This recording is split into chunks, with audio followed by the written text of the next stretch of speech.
माझा birthday start झाला.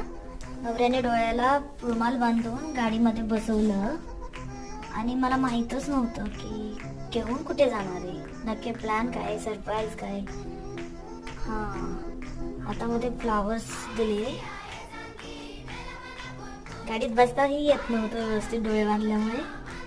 हे ड्रेस नीट केला माझ्या नवऱ्याने. फ्लावर्स दिले, दरवाजा बंद केला. आता ॲक्शन करून गाडीमध्ये बसला. आता आम्ही निघालो सरप्राईजच्या दिशेने. मेवणी तर पाठीमागेच राहिली. कॅमेरामॅन बनवलं. हां ठीक आहे. आता आम्ही रोडच्या दिशेने चाललोय. कॅमेरामॅन पाठीमागे बसलेला आहे. हातामध्ये रोजेस. रोडवरचे लोक बघत होते डोळे बांधून ही एडी कुठे चालली.